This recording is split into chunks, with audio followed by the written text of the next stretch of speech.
everybody. Welcome on my another episode of this podcast. And today with me, I have a Vicky Poole. And she's not only an author, she's also a coach. She helps people creating their sales scripts, and she does do a lot of more things. She also was in a regular job for 15 years, and she made a decision and she started her own business. And today I have the privilege to have her on my podcast, and she'll share with us some ideas, maybe how did she overcome those things, those challenges, and how her life looks like right now.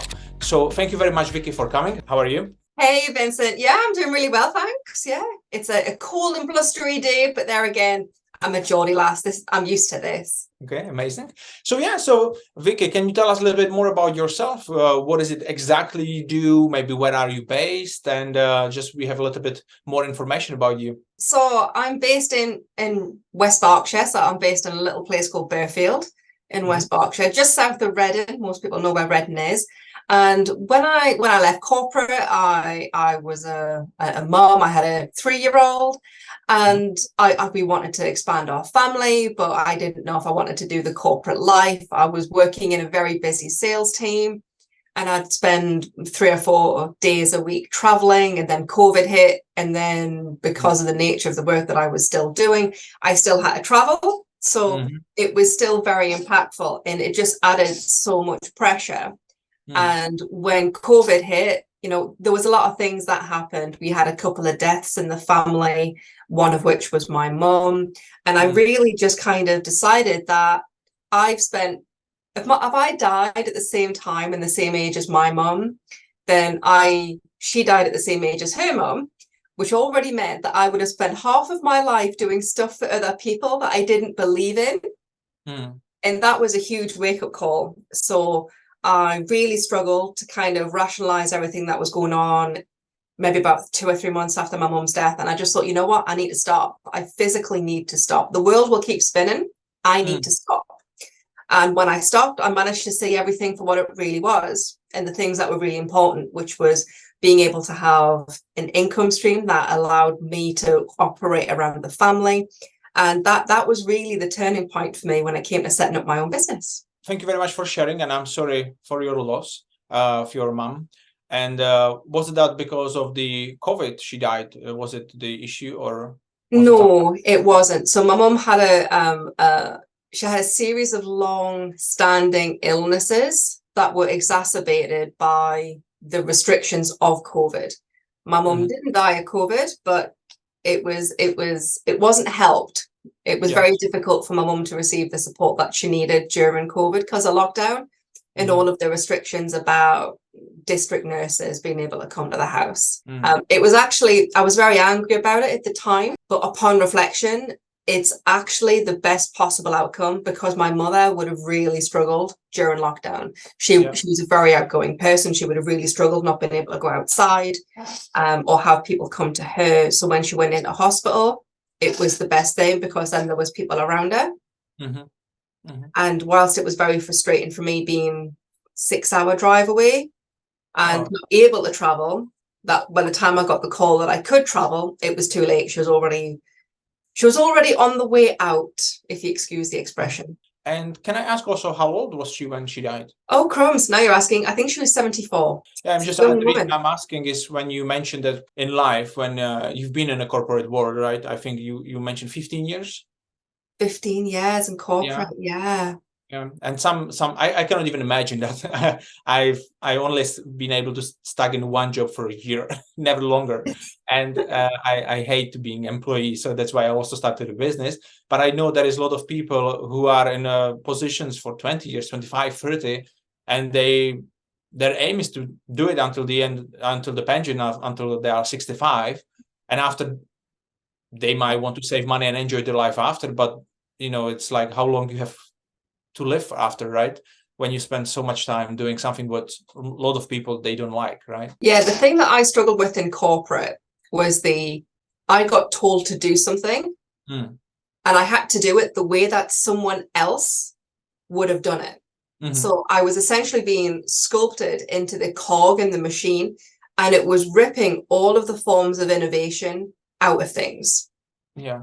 So the team that I was in, I could have essentially been the daughter of a lot of my other peers. Very technologically different.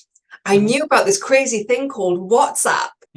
Okay. I grew up with, well, I didn't grow up with the internet. Like Facebook came out when I was at university. And, I'm kind of like that sort of ilk. So I kind of know technology. I'm not like in bed with it, but I kind of like know the bits I need to know. Whereas some of these people, I remember one particular instance, I still had to send through a sales fax. Is that technology still around? Is it still supported? And so when we were looking at ways of doing things, because they'd done something for like since the 80s and it hadn't broken, that's the way we still had to do it. I'm like, dude, there's so many other cool ways of doing it. However, because it wasn't their idea, it was something that really wasn't taken on board.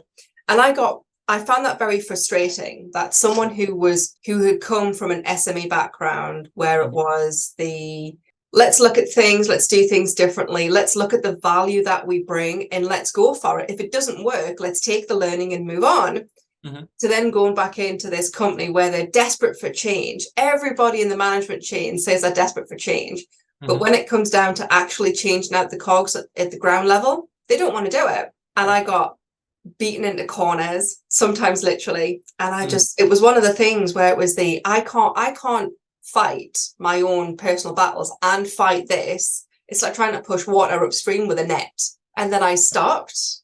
And then I just really took some time to figure out what the things I wanted to do with my life were, and then set up a business around that. And at the time, I didn't know which side I wanted to do more. So I set up a business, and I set up as a freelancer, and then I set up as my passion project.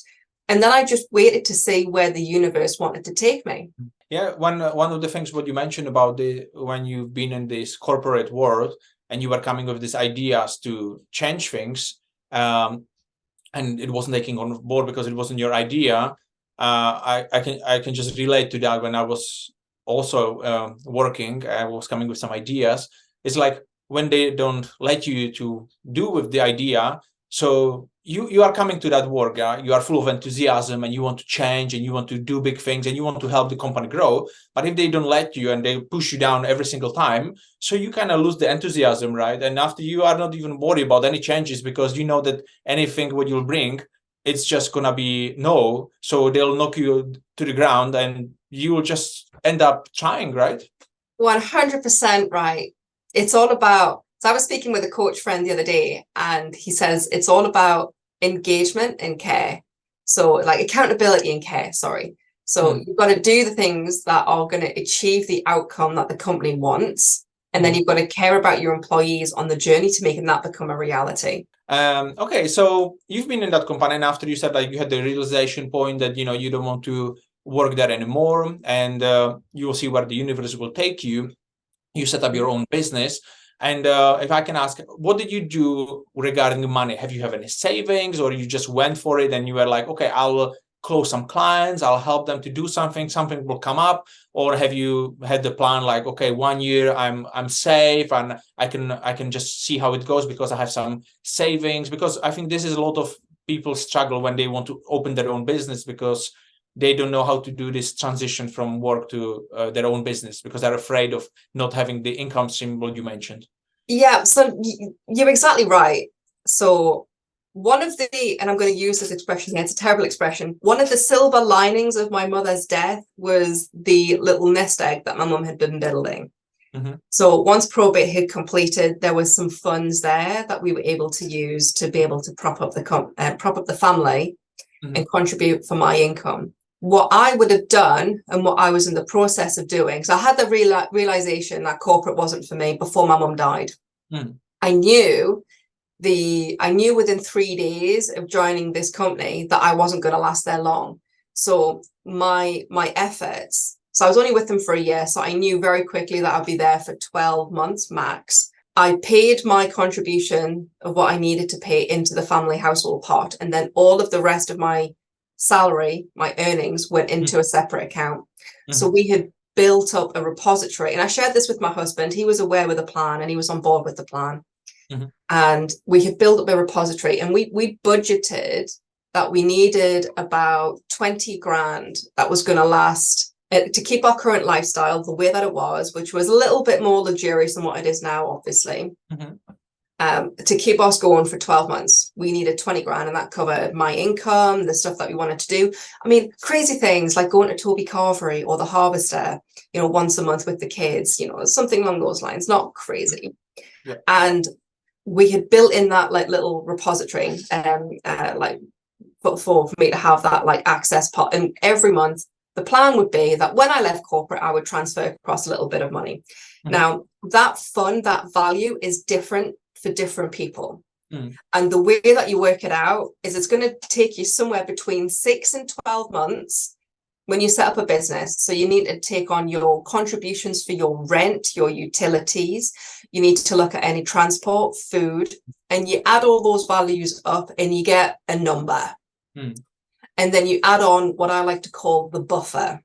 So the buffer is always 3 grand for me. So if I get to that buffer value, I know that I need to go and start hunting for a job. And that 3 grand is 2 months of utilities, mortgage, and food.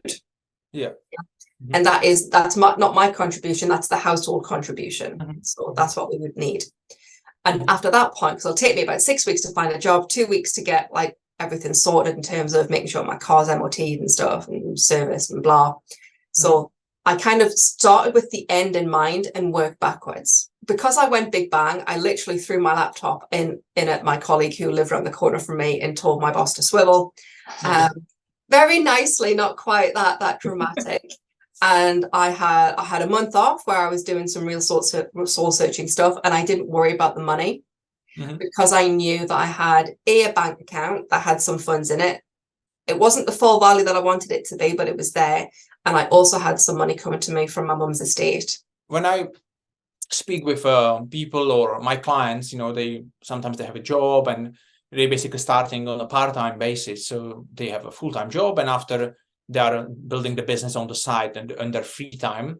And it's a good strategy, obviously, because you don't lose your income, but sometimes it can be overwhelming. Not as much, I think, with the time, but also with that, if you are really in a job which is not satisfying and it's really taking a lot of your energy, and after you want to start your own business and work, in the evening or something to work on yourself, on your business, sometimes the energy is not there because they are drained from that work. And that causes sometimes an issue as well for those people. So they are just procrastinating a lot. Yeah. So that's really interesting, because you're right. And that there's lots of different caps that I wear at the moment. So I run a business, I've got a passion project, I'm a mum of 2. So since leaving corporate, I've had another bambino. My husband has a job that requires him to travel. And then just to add everything, because I had a little bit of spare time, just a little bit. I also I was elected this year to local council, so I'm a councillor for West Berkshire. Okay. And so when you add all those different hats on, you really need to be very mindful of your time. And there's a wonderful book, it's called The Productivity Ninja.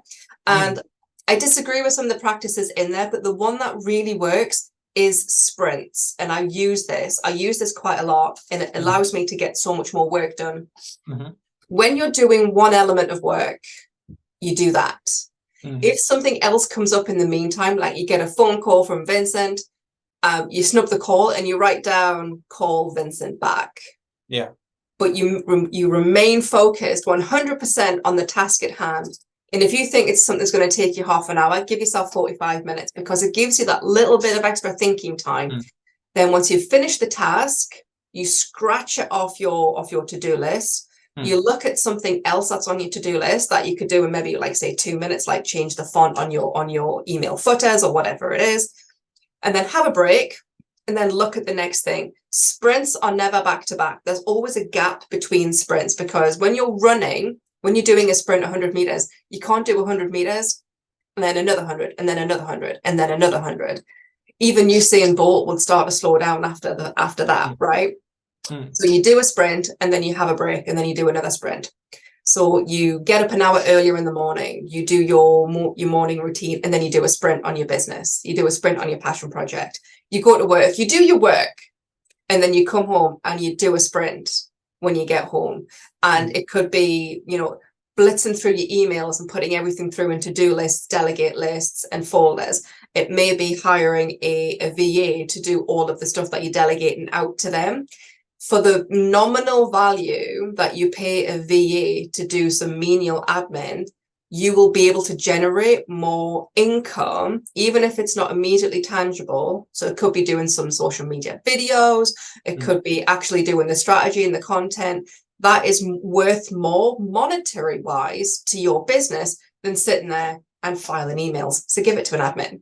When I was starting, just to relate to the story, in the book from Robert Kiyosaki, Rich Dad Poor Dad, he always is saying like how big is power in having a team and having the right team, and don't be afraid to pay more money for the right people, because your business will grow and it will speed up. It will be great.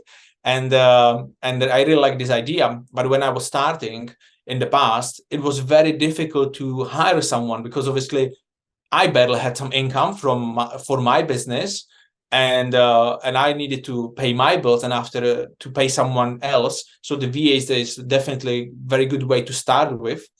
And but I can see more and more. One of our businesses, we firstly had a VA to help us with our service accommodation business, and now we have two full-time employees. And basically, I can see the difference, like when they are full-time employees, like what all the tasks we can give them to do. So it's like fully systemized. I don't need to do anything for that business, and it just grows. And it's really nice to see like the power of having those people.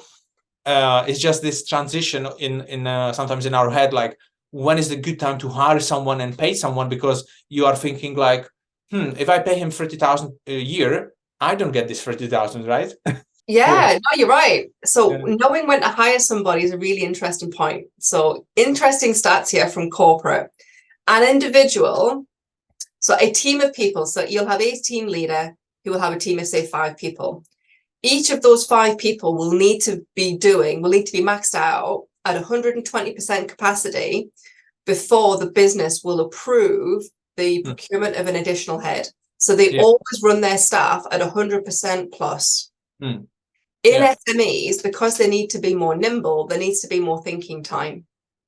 So staff or businesses in SME space usually employ somebody when an employee or team of employees get up to 80% efficient, like 80% load.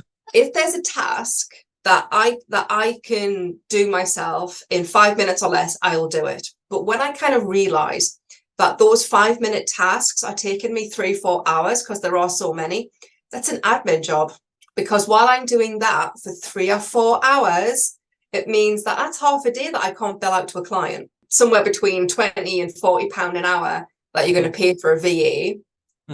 You know, that's, 4 hours, that's 2, 4, 6, 8, 80 to 160 pound.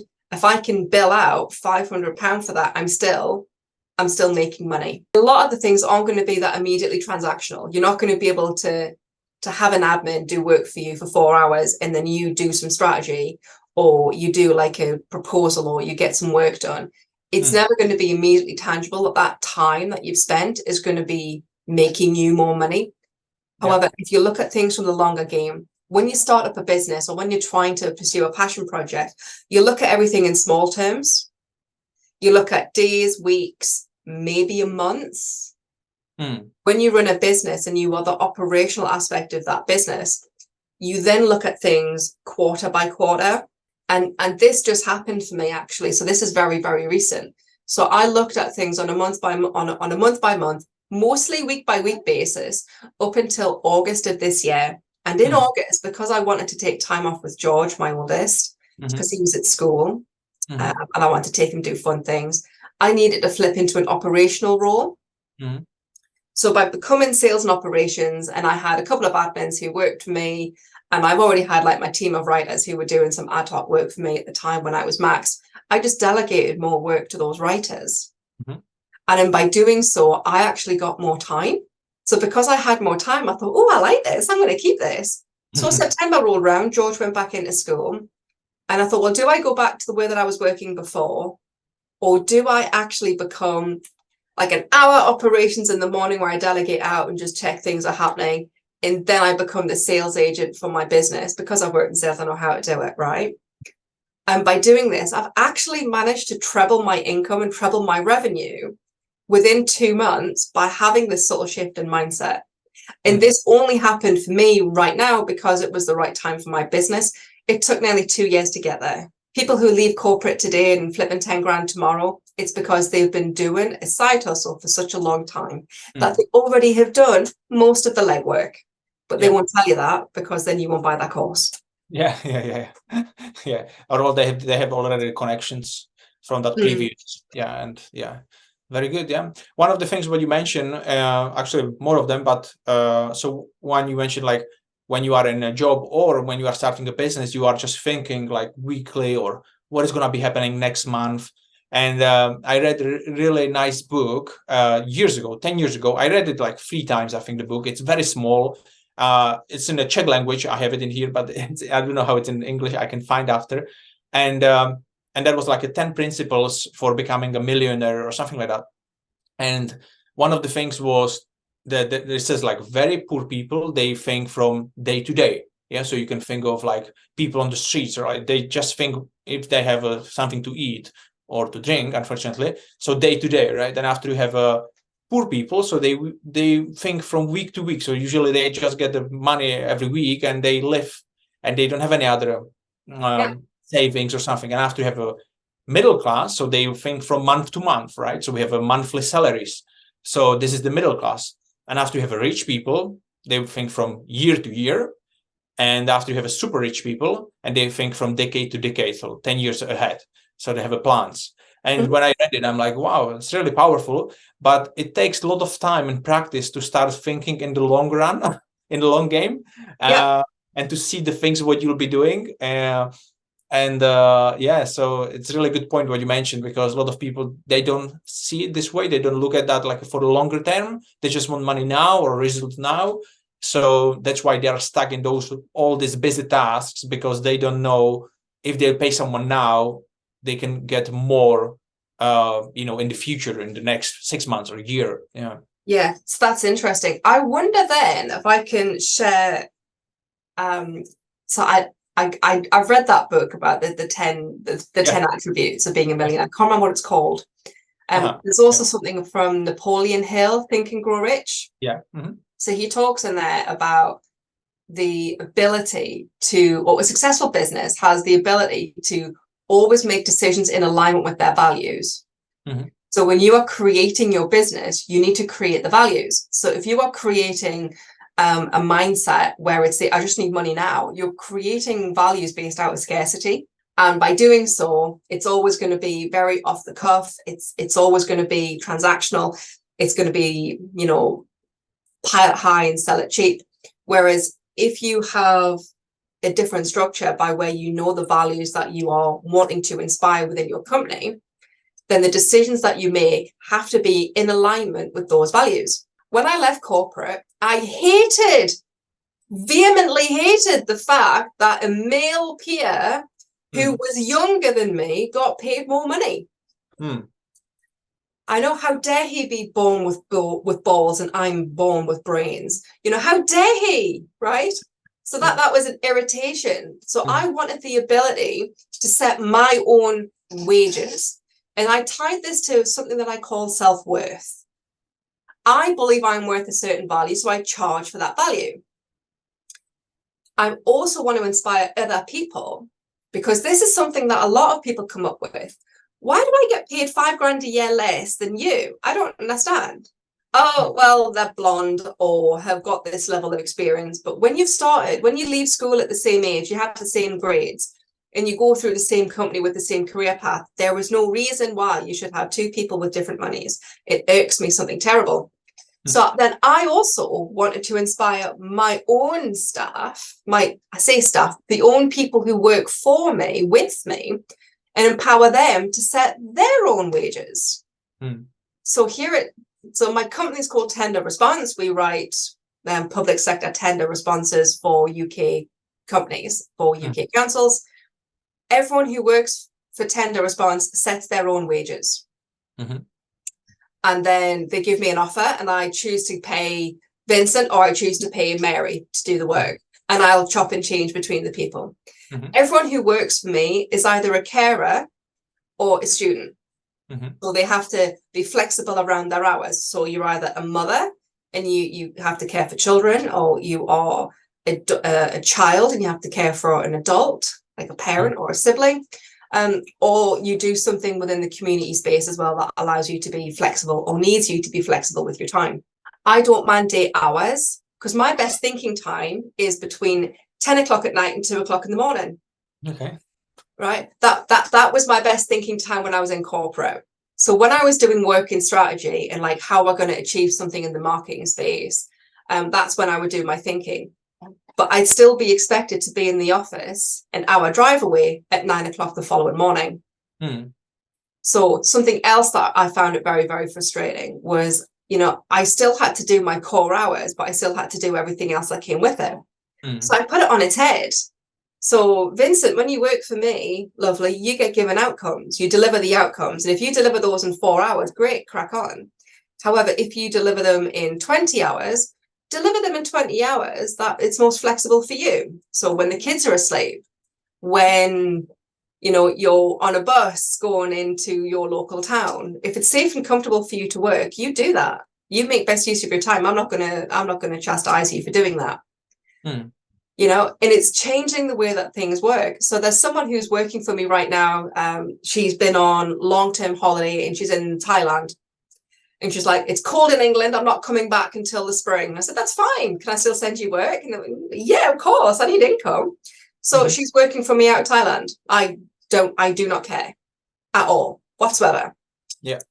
And all of the other values that I've brought in for tender response are values that are important to me. So people who choose to work for me, they appreciate those values. If being able to choose your own hours, choose the days that you work. So I don't work Mondays. I hate Mondays, so I just don't work them. I've got Hassan. He wants to work 2 half days instead of taking a day off. I'm like, fine, I don't care. And then you've got Joy, who doesn't work Wednesdays, and you've got like a handful of other people who choose their working hours, choose their working days. And it means that you get to do the fun stuff in life as well. Because you don't live to work, you work to live. You spend a few hours doing something in order to have fun. So I try to give the best fun that I can, obviously while getting some work done. But there again, my company's not designed. It's not built to be a multiple £1 million company inside of 10 years. I don't want to be one of those agencies. I want to be what's what I'm looking for. I want to be a company that people come to when they have their own values that they wish to uphold. I really like when you mentioned about the values with people, because firstly, I heard about that from Dean Graziosi. And when I bought his course, he was talking about it, that in the past he would find people who were suitable for that position and they had a lot of experience. And they started, but they necessarily didn't stay long with him in that company. And he couldn't figure it out why is that happening. And he realized that he would change it. And he didn't care about the experience of people, but he wanted the people who have the same values in life as he does. Family, time for kids and things like that. So he started to employ people regards value, and if they needed training, he would pay them to go to do the training because he knew that they will stay with him for a long time. And so it's something which I really like as well. And I just want to relate to that when we have those 2 employees working for our service accommodation business. So they need to be on the phone because we have phone calls, but you don't know, sometimes you have 3 phone calls a day, sometimes 5, sometimes 10. But other than that, they can do whatever they want, especially when the outcome is done, when we need to upload a new property online. I don't care if they do it, like you said, at 10 p.m. or 2 a.m. They don't need to be in any office. Important that it is done, right? And then I really like it because we got one employee during the summer, and he is a student in university. And he said, like, I want to work with you, but I can work only during the summer for those 5 days a week because I need to go back to university. I'm like, sure. So what about you work weekends on the call, and 3 days a week you work during the week? But when you are on the university, so you are on the university, but when you are out, so you can still do those tasks because we would like to pay you as a full-time employee. And you're like, yeah, doesn't matter that I don't work from 9 to 5. I'm like, no, it doesn't. You can work from 5 to 9. It doesn't matter. Just the task is done. So he really likes it, and he's with us since July, basically. He even sent a message to my business partner, like, because he's studying some business school, and he's like, it's kind of boring in that school. I learned more with you, working with you for this past few months than in that school. I'm like, yeah, because it's a life, right? It's not the school. Yeah. So yeah, I really like what you are doing. I didn't tell them to write them me offers of salaries. I'm a little bit scary. Maybe I can try ask them. So there was some very interesting research done a couple of years ago by some of the bigger companies in the world. And I think it was Google, Microsoft, that sort of ilk, huge companies. When you're looking to target millennials and they're coming into your business, millennials want flexibility. They want to be able to travel the world sustainably, and they want to have an income, but they want to be able to pick the holidays. They're not one of these people where it's I get 21 days holiday. What? That's like one trip, right? They want to be able to go and travel whenever they want. But as long as the work is done, so being able to pick up your laptop and go to like Thailand and live in Thailand for 3 months, and then go to America, Brazil, wherever else, as long as the work is done, that's fine, right? And you've got like your core hours that you have to be available for meetings for. However, by changing your business model to make your business more flexible and targeting those millennials, and by giving them the flexibility that they're so desperately asking for, you actually need to pay them less, or you have the opportunity to pay them less because the service package is so great. Yeah. Yeah. So you've got like the traditional, so let me take me. So you had a business development director, 85 grand a year, 21 days holiday, 5 grand car allowance, double OTE, got to be in the office 5 days a week. You have to have a certain spec of car because they give you a car allowance. And you've got to do a minimum of actual worked hours of 60 hours a week. Versus when I started out in sales, I was on 18 grand a year, and all of the same terms were the same. I got like 6 grand extra in commission, and what else? I didn't get a car allowance, so it was like very, very low. But the care package was the same: 21 days holiday, and that was it. Yeah, no sick pay, nothing. Whereas now you get like you get statutory sick pay after like you passed your probation, which is like 6 months, but unlimited holidays. Pick your holidays. 30 paid holiday days, but you can take as many holiday days as you want. So you could go on holiday for 7 months, but the first 30 days would be paid. So you'd like be in a different country and you'd have to work, but that'd be fine. You got flexibility on location, again, absolutely fine, but you still only need to pay them like 18 grand a year, 20 grand a year. Because if you're getting like 18 grand a year from a UK salary and you're living in, even if you go and live in Czech Republic, I was there just recently for a wedding, and absolutely glorious place, by the way. I thoroughly enjoyed myself. I'm coming back. It's, what was it? So like 18 grand a year, be the better part of half a million Czech crowns, and that's not a bad wage. Income, That's not a bad wage. So you could travel on that. I think it's a double. I'm not sure now because I don't live there for 10 years, but when I was leaving, it's double than average income, and not many people get average, because there is a lot of people, they get a lot, but there is majority which they get much less, but it'll be double of the average, which is a lot of money. Yeah. So interestingly, I have actually seen sales positions go, like the starting wage for salespeople go down in recent years. So unless you're physically based in the office, the pay for salespeople is going down because people want to be more flexible, and that there's a trade-off. So if you're not asking somebody to work 60 hours a week anymore, there is a trade-off. Yeah. Totally. So if I'm doing 100% of my OTE or 100% of my activity in 60 hours, if I'm dropping down to 40 hours, there needs to be a third that comes off my target. There needs to be a third that comes off, which either means in order for businesses to keep the same revenue coming in, you either need to employ more people. And by doing that, you need to spread out the headcount at the salary for the headcount, so salaries go down. So there is logic and reason to it.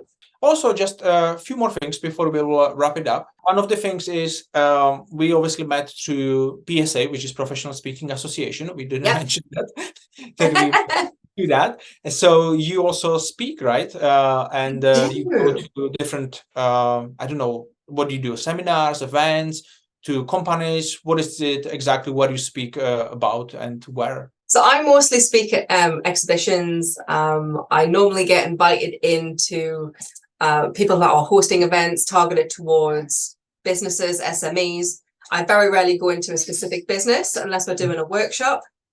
I talk about the value that having UK public sector contracts can deliver to business. UK public sector contracts, I mean, of my 15 years in corporate, I spent 11 years in new business, new logo sales, specifically for the public sector. So this is police, it's council, it's ministries, department ofs, it's the NHS, it's all of those wonderful organizations. And if you pick up one or two of those big contracts that pay you a value every month, quarter, for somewhere between 3 and 7 years, that then becomes the value that underpins your business. It funds your business for that contract term.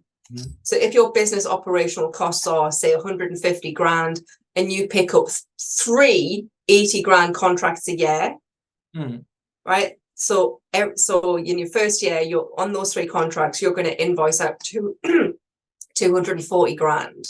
Yeah. So your operational costs are covered and then some.